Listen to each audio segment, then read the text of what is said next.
جنت کو دارالسلام اسی لیے کہا جاتا ہے کہ وہاں ہر طرح کے مشکلات، تکلیفیں، بڑھاپا، بیماری اور پریشانی اور غم و رنج سے نجات ہوگی اور انسان خلاصی پا جائے گا۔ قرآن مجید میں آتا ہے لہم دار السلام عند ربہم وہو ولیہم بما کانوا یعملون، انہی کے لیے ان کے رب کے ہاں سلامتی کا گھر ہے، یعنی جہاں وہ ہر تکلیف سے سلامت ہوں گے اور وہ ان کا مددگار ہے ان اعمال کی وجہ سے جو وہ کرتے ہیں۔ یعنی دنیا میں اگر انسان اپنے ایمان کو سلامت رکھے، اللہ سبحانہ وتعالیٰ کی حدود کی حفاظت کرے، تو کل انشاءاللہ اللہ تعالیٰ اسے سلامتی کا گھر عطا کریں گے۔ حقیقت یہ ہے کہ انسان دنیا میں مکمل امن و امان چاہتا ہے، وہ اپنی دنیا کو جنت بنانا چاہتا ہے، وہ آج کی زندگی کو یہ چاہتا ہے کہ ہر طرح کی تکلیف اور ہر مشکل سے خالی ہو جائے، لیکن اللہ سبحانہ وتعالیٰ نے یہ سلامتی اور یہ امن اور یہ سب نعمتیں کل کے لیے رکھی ہیں، یعنی جنت کی شکل میں۔ اس لیے انسان کو اس دنیا میں رہتے ہوئے اس کی تلاش جاری رکھنی چاہیے اور اس کے لیے محنت کرنی چاہیے۔ اسی طرح اس مصدر کا ایک اور معنی بھی ہے خالص تحفہ، یعنی سلامتی کا ایک معنی خالص تحفہ بھی ہے، یعنی ایسا تحفہ جو باطن کی برائی اور نیت کی خباثت سے پاک اور خالص ہو۔ قرآن مجید میں آتا ہے فَإِذَا دَخَلْتُمْ بُيُوتًا فَسَلِّمُوا عَلَىٰ أَنفُسِكُمْ تَحِيَّةً مِّنْ عِندِ اللَّهِ مُبَارَكَةً طَيِّبَةً، جب تم گھروں میں داخل ہوا کرو تو اپنے گھر والوں کو سلام کہا کرو۔ یہ سلام کیا ہے؟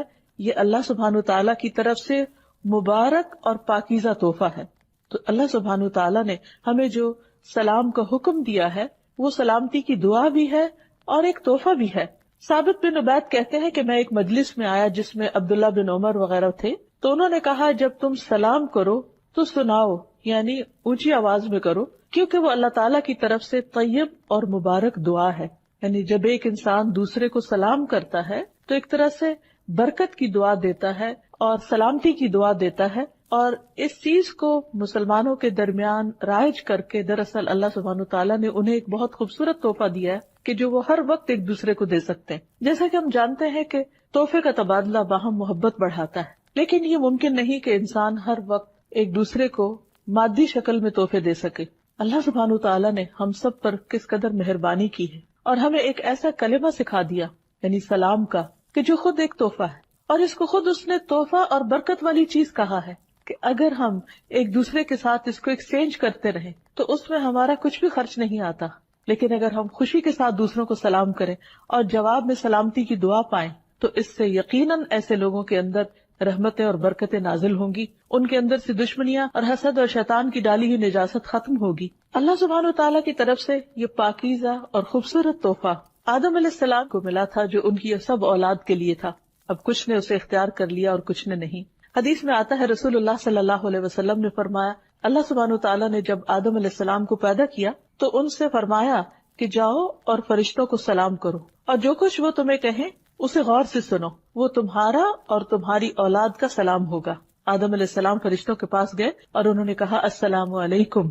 فرشتوں نے جواب میں کہا السلام علیک ورحمۃ اللہ، انہوں نے لفظ رحمت اللہ کا اضافہ کر لیا۔ تو بہرحال جب کوئی سلام کرے تو قرآن مجید میں حکم ہے اذا حییتم بتحیۃ فحیوا باحسن منها او ردوها، کہ جب کوئی تمہیں سلامتی کا تحفہ دے تو تم اس کو واپس لوٹاؤ، یعنی اگر کوئی تمہیں سلامتی کی دعا دے تو جواباً دعا دو اسی طرح یا اس سے بہتر، بِأَحْسَنَ مِنْهَا، اور اگر احسن نہیں یعنی ورحمت اللہ نہیں کہہ سکتے تو فَرُدُّوهَا، اتنا تو کہو جتنا دوسرے نے تمہیں کیا۔ اس لیے جو قوم، جو گھرانہ، جو افراد باہم سلام کو رواج دیتے ہیں، عام کرتے ہیں، ان کے درمیان باہم محبت ہوتی ہے، اللہ سبحانہ وتعالیٰ کی طرف سے سلامتی اترتی ہے۔ اللہ سبحانہ وتعالیٰ کا یہ نام حدیث میں بھی آیا ہے جس میں نبی صلی اللہ علیہ وسلم نے واضح طور پر بتایا کہ یہ اللہ تعالیٰ کا نام ہے۔ عبداللہ بن مسعود کہتے ہیں کہ جب ہم نبی صلی اللہ علیہ وسلم کے پیچھے نماز پڑھا کرتے تو ہم کہتے سلام ہو جبرائیل پر، سلام ہو میکائیل پر، سلام ہو فلاں پر، فلاں پر، سلام ہو اللہ تعالیٰ پر۔ تو رسول اللہ صلی اللہ علیہ وسلم ایک روز ہماری طرف متوجہ ہوئے اور فرمایا ان اللہ هو السلام، اللہ تعالیٰ تو خود السلام ہے، یعنی تم اللہ تعالیٰ کو کیا سلامتی بھیجو گے، وہ تو خود ہی سلامتی، سراسر سلامتی، اور ہر طرح کی سلامتی اسی کی ذات کی طرف سے آتی ہے۔ اور وہ نہ صرف یہ کہ خود سلامتی والا ہے بلکہ سلامتی دینے والا بھی ہے۔ نبی صلی اللہ علیہ وسلم ہر نماز کے بعد 3 بار استغفار کرتے استغفر اللہ استغفر اللہ استغفر اللہ، اور اس کے بعد یہ دعا پڑھا کرتے تھے، اللہم انت السلام ومنک السلام تبارکت یا ذا الجلال والاکرام، اے اللہ تو السلام ہے، یعنی تمام عیوب سے پاک ہے، ہر کمی سے پاک ہے، اور تجھی سے سلامتی ہے، یعنی اس کائنات کے اندر جو کچھ بھی سلامت ہے وہ تیری وجہ سے ہے، اے بزرگی اور بخشش والے تو برتر ہے، بہت برکت والا ہے، تبارکت یا ذا الجلال والاکرام۔ اللہ سبحانہ وتعالی نے اپنے انبیاء اور نیک بندوں کو دنیا میں سلام کیا ہے۔ قرآن مجید میں آتا ہے سلام علی نوح، سلامتی ہو نوح پر علیہ السلام، پھر اسی طرح سلام علی ابراہیم، ابراہیم پر سلامتی ہو، سلام علی موسیٰ، موسیٰ علیہ السلام پر سلامتی ہو، سلام علی الیاسین، الیاسین پر سلامتی ہو، اور سلام علی المرسلین، سارے رسولوں پر سلامتی ہو۔ قرآن مجید کی ایک اور آیت میں آتا ہے قل الحمد للہ وسلام علی عبادہ الذین اصطفیٰ اللہ خیر اما یشرکون۔ اللہ تعالیٰ نے نبی صلی اللہ علیہ وسلم سے کہا کہہ دیجئے سب تعریف اللہ کے لیے ہے اور سلام ہے اس کے ان بندوں پر جنہیں اس نے چن لیا، کیا اللہ بہتر ہے یا وہ جنہیں یہ شریک ٹھہراتے ہیں؟ اللہ سبحانہ وتعالی جو السلام ہے اسی سے سلامتی اور عافیت کی امید اور توقع کی جا سکتی ہے۔ وہی اپنے بندوں کو ہر طرح کے ہول، ہر طرح کے خوف اور ہر طرح کی پریشانی میں سلامتی عطا کرتا ہے، جیسی سلامتی اس نے یحییٰ علیہ السلام کو عطا کی، جس کا خاص طور پر اللہ تعالیٰ نے قرآن مجید میں ذکر کیا۔ کسی بھی انسان کی زندگی میں بہت سے مواقع پریشانی کے ہو سکتے ہیں، لیکن 3 مواقع خاص طور پر پریشانی کے ہیں، جن میں سے ایک وہ دن جب انسان دنیا میں آتا ہے، دوسرا وہ دن جب وہ دنیا سے جاتا ہے، اور تیسرے وہ دن جب وہ قبر سے اٹھایا جائے گا۔ دنیا میں آنے کا دن پریشانی کا دن اس لیے کہ انسان ایک بالکل تنگ و تاریک کوٹھڑی سے ایک وسیع اور اس دنیا میں آ جاتا ہے جو اس کے لیے بالکل اجنبی ہے، تو وہ آتے ہی گھبراہٹ کا شکار ہوتا ہے۔ دوسرے وہ دن جو موت کا دن ہوتا ہے، جب انسان اس دنیا سے رخصت ہو رہا ہوتا ہے، جدا ہو رہا ہوتا ہے، جب اس کی نگاہیں پھر جاتی ہیں، جب وہ اس دنیا سے اجنبی ہو جاتا ہے اور ایک نئی مخلوق سے ملاقات کرتا ہے، یا تو رحمت کے فرشتے یا عذاب کے فرشتے۔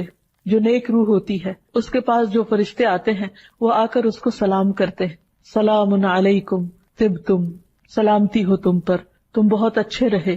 اللہ سبحانہ وتعالیٰ کی طرف سے بھی سلامتی لاتے۔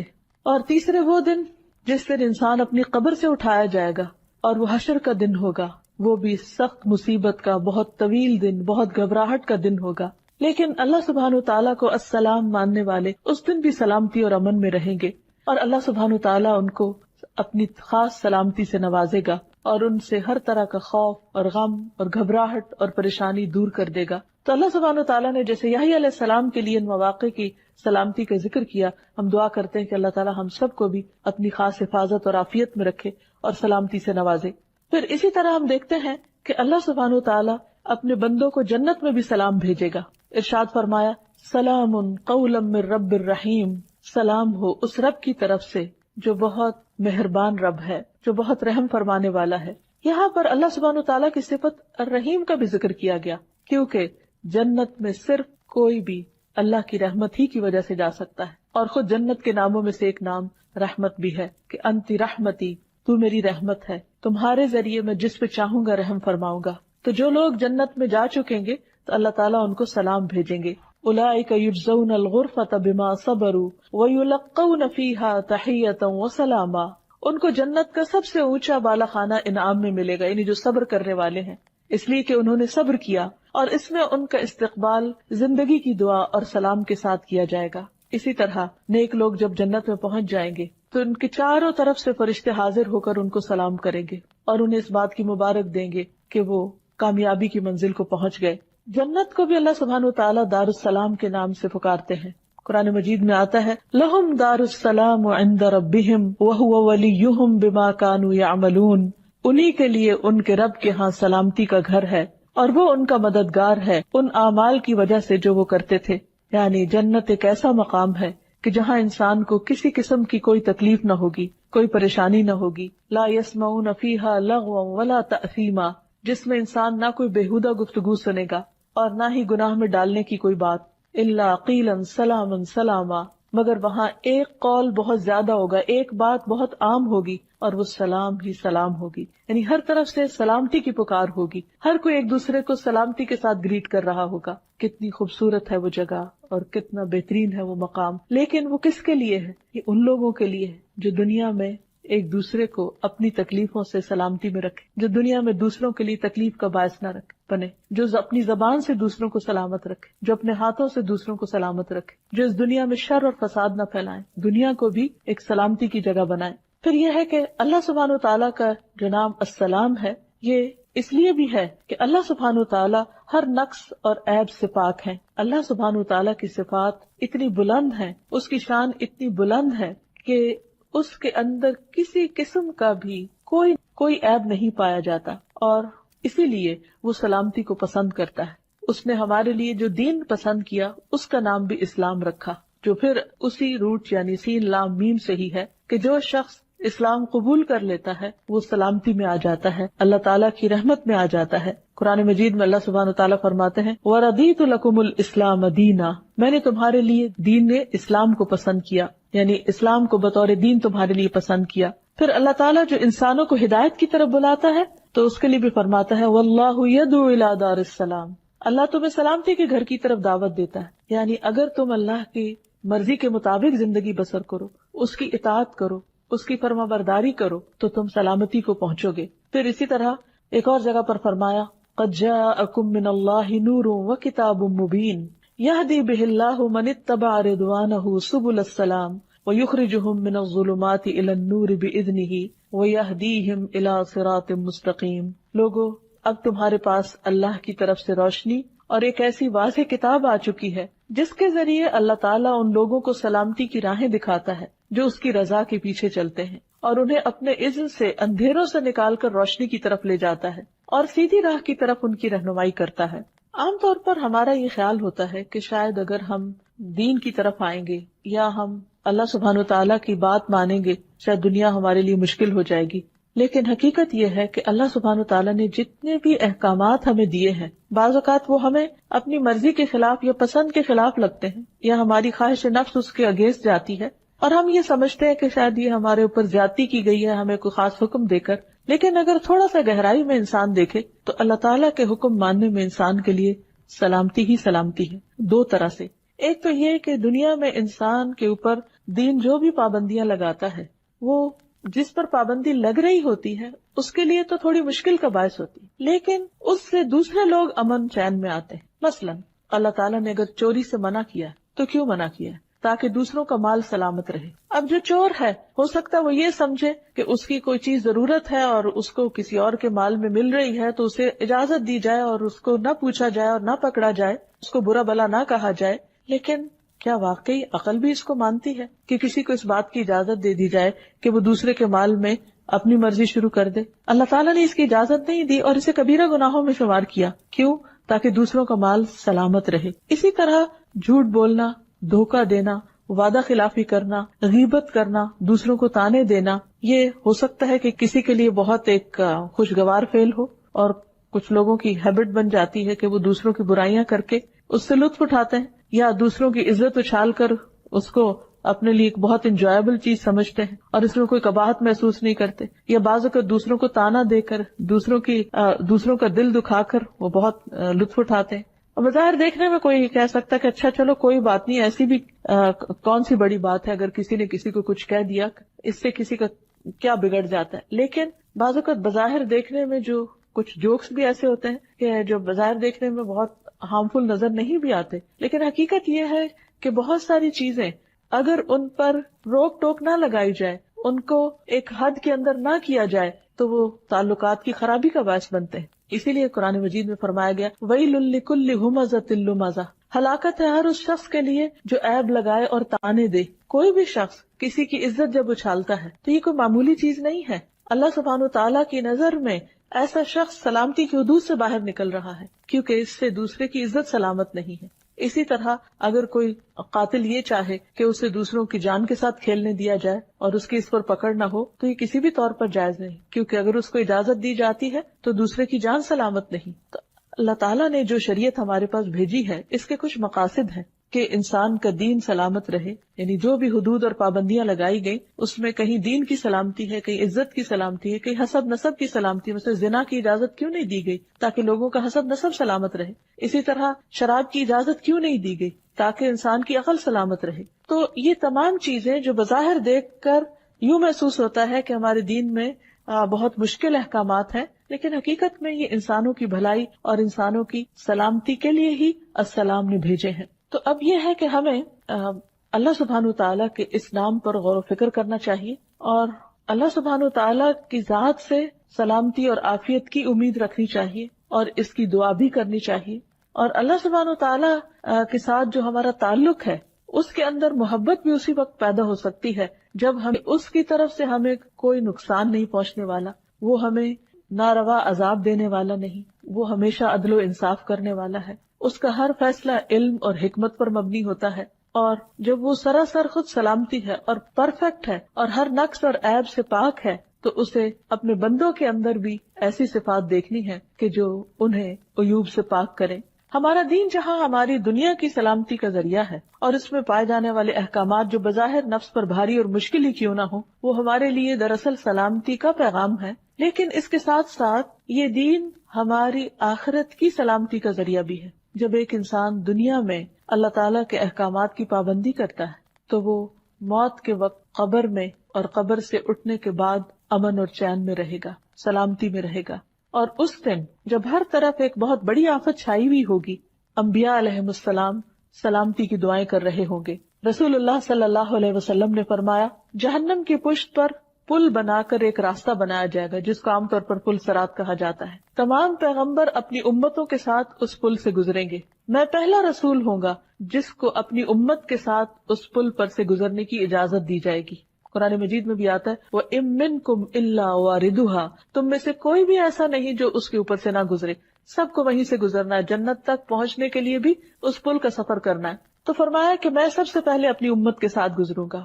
اس روز انبیاء کے علاوہ کوئی بھی اور بات نہ کر سکے گا، اور انبیاء بھی صرف یہ کہیں گے، اللہم سلم سلم، اے اللہ سلامتی دے، اے اللہ سلامتی دے۔ یعنی وہ بھی ایک بہت گھبرا دینے والا، پریشان کن مرحلہ ہوگا کہ جب وہ، جیسے کہا جاتا ہے کہ بال سے بھی باریک اور تلوار سے بھی تیز وہ پل ہے کہ جس کے اوپر سے سب کو گزرنا ہوگا۔ تو ایک اور روایت میں بھی آتا ہے صحیح مسلم کی کہ تمہارے نبی صلی اللہ علیہ وسلم پل صراط پر کھڑے ہو کر کہہ رہے ہوں گے، رب سلم سلم، اے رب سلامت رکھ، اے رب سلامت رکھ۔ یعنی انسان اس گرنے سے، کیونکہ وہ جہنم کے اوپر لگا ہوا ہوگا، تو کوئی ذرا بھی اگر لغزش کھایا یا جس کے پاؤں اکھڑ گئے، وہ پھر سلامت نہیں رہ سکتا۔ تو نبی صلی اللہ علیہ وسلم کا یہ دنیا میں تو ہم پر خیر بہت سارے احسانات ہیں ہی، قیامت کے دن بھی اپنی امت کے لیے ان کے بہت سے احسانات ہیں، جن میں سے ایک یہ کہ وہ پل صراط کے پاس کھڑے ہو کر جب ان کی امت گزر رہی ہوگی تو سراسر سلامتی کی دعائیں مانگ رہے ہوں گے۔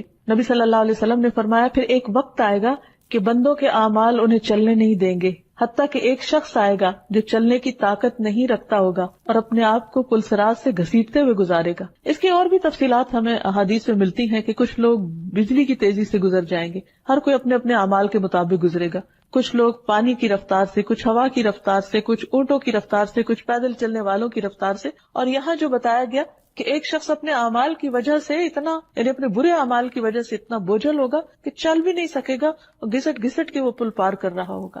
تو اس لیے اللہ تعالیٰ سے دعا کرنی چاہیے کہ اللہ تعالیٰ ہمیں اس دن کے ہول، اس دن کی گھبراہٹوں اور اس دن کی پریشانیوں سے محفوظ رکھے۔ لیکن اس کے لیے دنیا میں اللہ سبحانہ وتعالیٰ کے احکامات کی پابندی ضروری ہے، دین اسلام کے اندر پورے کا پورا داخل ہونا ضروری ہے، تاکہ ہم یہاں اور وہاں دونوں جگہ سلامتی پا سکیں۔ نبی صلی اللہ علیہ وسلم ہر نماز کے بعد تو سلامتی کی دعا کرتے ہی تھے، ہر مہینے کے آغاز میں بھی سلامتی کی دعا کرتے۔ جب چاند دیکھتے تو فرماتے، اللہم اہلہ علینا بالیمن والایمان والسلامت والاسلام ربی وربک اللہ، اے اللہ ہم پر اس چاند کو خیر، ایمان، سلامتی اور اسلام کے ساتھ طلوع فرما، اے چاند میرا اور تیرا رب اللہ ہے۔ یعنی جب انسان نئے چاند کو دیکھے تو سلامتی مانگے، جیسے کوئی نیا دن شروع ہوتا ہے، نیا مہینہ شروع ہوتا ہے۔ پھر اسی طرح ہم نماز کی حالت میں بھی سلامتی کی دعا کر رہے ہوتے ہیں، جس میں التحیات للہ والصلوات والطیبات السلام علیک ایھا النبی، یعنی ہم جیسے قرآن مجید میں ہمیں حکم دیا گیا کہ ہم نبی صلی اللہ علیہ وسلم پر سلام بھیجیں اور درود بھیجیں، تو ہم ہر نماز کے اندر ہی یہ دعا کرتے ہیں، التحیات للہ والصلوات والطیبات، السلام علیک ایھا النبی ورحمۃ اللہ وبرکاتہ، السلام علینا وعلی عباد اللہ الصالحین۔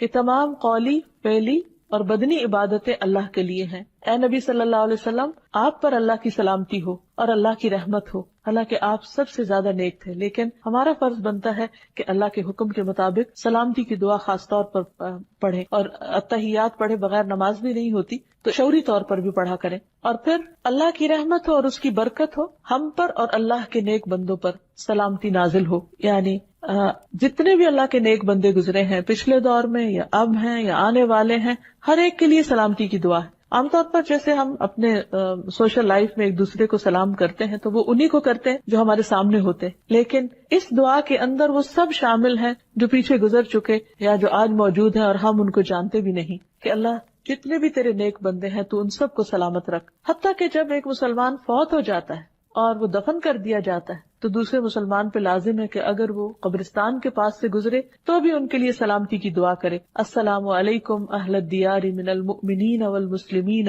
وإنا ان شاء اللہ للاحقون اسأل اللہ لنا ولکم العافیہ۔ تم پر سلامتی ہو اے مومنوں اور مسلمانوں کے گھر والوں، اور ہم تم سے انشاءاللہ ملنے والے ہیں، ہم اللہ سے اپنے اور تمہارے لیے عافیت مانگتے ہیں، سلامتی مانگتے ہیں۔ تو گویا اس نام کا تقاضا یہ ہے کہ ہم اپنی پوری زندگی اس کے مطابق گزاریں، اپنی ذات سے دوسروں کو تکلیف نہ دیں، دوسروں کو سلامتی دیں اور سلامتی کے پیغام کو عام کریں۔ اللہ سبحانہ وتعالیٰ کے اس نام پر ایمان لانے کا اثر یہ ہے کہ ایک مسلمان اپنی ذات سے کسی کو تکلیف نہیں دیتا اور اپنے ہاتھ اور زبان کو روک لیتا ہے اپنے گھر والوں کو تکلیف دینے سے، اپنے پڑوسیوں کو، اپنے رشتہ داروں کو اور تمام انسانوں کو۔ اور یہی ایک مسلمان کی پہچان ہے کہ المسلم من سلم المسلمون من لسانہ ویدہ۔ مسلمان کون ہے؟ مسلمان وہ ہے کہ جس کی زبان اور جس کے ہاتھ سے دوسرے مسلمان محفوظ رہیں، ان کی عزتیں محفوظ رہیں، ان کے دلوں کو تکلیف نہ پہنچے، یعنی انسان ایسی کوئی بات نہ کرے کہ جس سے دوسرے ہرٹ ہوں۔ پھر اسی میں یہ بات آ جاتی ہے کہ انسان صرف زبانی کلامی باتیں ہی نہ کرے بلکہ اس کے ایکشنز ایسے ہوں کہ جس سے دوسرے لوگ محفوظ ہوں۔ مثلاً کسی کو امان دی ہے تو اسے دھوکہ نہ دے۔ رسول اللہ صلی اللہ علیہ وسلم نے فرمایا، جو شخص کسی کو پہلے اس کی جان کی امان دے پھر اسے قتل کر دے تو قیامت کے دن اسے دھوکے کا جھنڈا دیا جائے گا، یعنی سب دنیا کے سامنے اس کو رسوا کیا جائے گا کہ یہ شخص دوسروں کو دھوکہ دینے والا تھا۔ نبی صلی اللہ علیہ وسلم نے یہ بھی فرمایا، اللہ کی قسم وہ ایمان والا نہیں، اللہ کی قسم وہ ایمان والا نہیں، اللہ کی قسم وہ ایمان والا نہیں۔ عرض کیا گیا، یا رسول اللہ صلی اللہ علیہ وسلم کون ایمان والا نہیں؟ فرمایا، وہ شخص جس کے شر سے اس کے پڑوسی محفوظ نہ ہو، اس کے کولیگز، اس کے ساتھی، اس کے آس پاس والے اس کے شر سے نہ بچے ہوئے ہوں۔ تو آپ سوچئے کہ اگر کوئی شخص کسی کے لیے سلامتی کا ماحول نہیں پیدا کرتا تو وہ خود کیسے سلامت ہو سکتا ہے؟ اللہ کے رسول صلی اللہ علیہ وسلم اس سے کیسے خوش ہو سکتے ہیں؟ وہ ان کی شفاعت کی کیسے امید رکھ سکتا ہے؟ لہذا بہت ضروری ہے کہ ہم اپنے آپ کو اس قابل بنائیں، اس چیز کے اہل بنائیں ان اعمال کے ذریعے جو سلامتی کو دعوت دیتے ہیں۔ اللہ سبحانہ وتعالیٰ کا یہ نام اور صفت ہم سے تقاضا کرتی ہے کہ ہم سلامتی کو عام کریں اور باہم ایک دوسرے کو کثرت سے سلام کریں۔ رسول اللہ صلی اللہ علیہ وسلم نے فرمایا، سلام اللہ کے ناموں میں سے ایک نام ہے جسے اس نے زمین میں رکھا ہے، تم سلام کو آپس میں پھیلاؤ۔ یعنی جس وقت بھی ایک شخص دوسرے کو السلام کہتا ہے تو گویا وہ اللہ کا نام لے رہا ہوتا ہے، وہ ایک عبادت کی حالت میں ہوتا ہے۔ اللہ سبحانہ وتعالیٰ نے ایک خوبصورت لفظ، ایک خوبصورت تحفہ بھیجا ہے کہ جس کو ہم ایک دوسرے کو دیتے رہیں تو ہمارے لیے بھی سلامتی ہوگی اور دوسرے بھی محفوظ رہیں گے، کیونکہ یہ نہیں ہو سکتا کہ آپ کسی کو کہیں کہ تم پر سلام ہو اور پھر اس کے بعد اس کو کسی قسم کی تکلیف دیں یا اس کے ساتھ زیادتی کریں۔ یہ گویا سلام ایک ڈھال ہے کہ جو انسان کو دوسرے انسان تک تکلیف پہنچانے میں ایک روک کا کام دیتا ہے۔ پھر اسی طرح آپ صلی اللہ علیہ وسلم نے فرمایا، افشوا السلام تسلموا، تم سلام پھیلاؤ سلامت رہو گے۔ یعنی اگر کوئی شخص یہ چاہتا ہے کہ وہ خود بھی سلامت رہے اور دوسرے بھی سلامت رہے تو انہیں سلام کلچر کو عام کرنا چاہیے۔ ابو الدرداء سے مروی ہے، رسول اللہ صلی اللہ علیہ وسلم نے فرمایا، افشوا السلام کی تعلوا، سلام پھیلاؤ تاکہ تم بلند ہو جاؤ۔ اس سے پتہ چلتا ہے کہ سلام کرنا بلندی کا ذریعہ بھی ہے۔ اور پھر ایک مسلمان کے دوسرے مسلمان پر جو 6 حقوق ہیں ان میں سے سب سے پہلے نمبر پر سلام ہی ہے۔ پھر مسلمان کی گفتگو کا آغاز بھی سلام سے ہونا چاہیے. حدیث میں آتا ہے السلام قبل الکلام، کلام سے پہلے سلام کیا جائے. اور پھر صرف ملاقات کے وقت ہی سلام نہ کیا جائے، جدا ہوتے وقت بھی سلام کیا جائے. نبی صلی اللہ علیہ وسلم نے فرمایا جب تم میں سے کوئی شخص کسی مجلس میں پہنچے تو سلام کرے، اور جب وہاں سے جانے کے لیے کھڑا ہو تو سلام کرے. اور دوسرا سلام پہلے سلام سے کچھ کم نہیں، یعنی دونوں ہی امپورٹنٹ ہے. اسی طرح صرف السلام علیکم بھی کہا جا سکتا ہے اور السلام علیکم ورحمۃ اللہ وبرکاتہ بھی، جو اس میں ان دو مزید دعاؤں کا اضافہ کرتا ہے اس کا اجر اور بھی زیادہ بڑھ جاتا ہے. پھر جو شخص سلام میں پہل کرتا ہے وہ دراصل اللہ کی قربت تلاش کر رہا ہوتا ہے. یعنی سلام کرنا محض ایک رسمی یا رواجی کلمہ نہیں ہے، بلکہ یہ سراسر عبادت ہے جس سے اللہ کا قرب نصیب ہوتا ہے. ابو امامہ کہتے ہیں کہ عرض کیا گیا اے اللہ کے رسول صلی اللہ علیہ وسلم، جب دو آدمیوں کی ملاقات ہو تو کون پہلے سلام کرے، پہل کس کو کرنی چاہیے؟ آپ نے فرمایا جو ان دونوں میں سے اللہ کے نزدیک زیادہ ہوگا وہ سلام میں پہل کرے گا. یعنی جو سلام کرنے میں پہل کر جاتا ہے وہ دراصل اس بات کی علامت ہے کہ وہ اللہ کے قریب ہے. یعنی اللہ سبحانہ تعالیٰ کی اس صفت کے ساتھ اس کو ایک خاص تعلق ہے اور وہ انشاءاللہ اللہ تعالیٰ کی طرف سے سلامتی بھی پائے گا. پھر یہ ہے کہ سلام پہلے کرنے میں اجر میں بھی سبقت لے جاتا ہے انسان، یعنی دونوں کو اگرچہ ثواب ملتا ہے لیکن جو پہل کرتا ہے اس کو زیادہ اجر ملتا ہے. اور یہ مفت میں نیکیاں کمانے کا ایک ذریعہ ہے جس پر کچھ بھی خرچ نہیں آتا. ابو ہریرہ کہتے ہیں کہ ایک شخص رسول اللہ صلی اللہ علیہ وسلم کے پاس آیا. آپ اس وقت ایک مجلس میں تشریف رکھے ہوئے تھے. اس شخص نے کہا السلام علیکم، آپ نے فرمایا 10. دوسرا آیا، اس نے کہا السلام علیکم ورحمۃ اللہ، آپ نے فرمایا 20. تیسرا آیا، اس نے کہا السلام علیکم ورحمۃ اللہ وبرکاتہ، آپ نے فرمایا 30.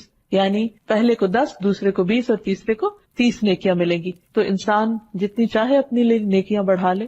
سلام صرف نیکیاں بڑھانے ہی کا ذریعہ نہیں بلکہ آپس کی محبت بڑھانے کا ذریعہ بھی ہے، جنت میں لے جانے والا عمل ہے. نبی صلی اللہ علیہ وسلم نے فرمایا تم جنت میں داخل نہ ہو سکو گے جب تک ایمان نہ لاؤ، اور تم ایمان نہیں لا سکتے جب تک آپس میں محبت نہ کرو. یعنی باہم محبت ایمان کا ذریعہ ہے. کیا میں تمہیں ایسی بات نہ بتاؤں کہ تم اس پہ عمل کرو تو تمہارے درمیان محبت پیدا ہو جائے؟ افشوا السلام بینکم، آپس میں سلام کو رواج دو. یعنی جب کثرت سے سلام کرو گے تو دلوں میں محبت پیدا ہو جائے گی. اور پھر یہ کہ صرف بڑوں کو ہی نہیں، صرف اپنے جیسوں کو ہی نہیں بلکہ بچوں کو بھی سلام کرنا چاہیے.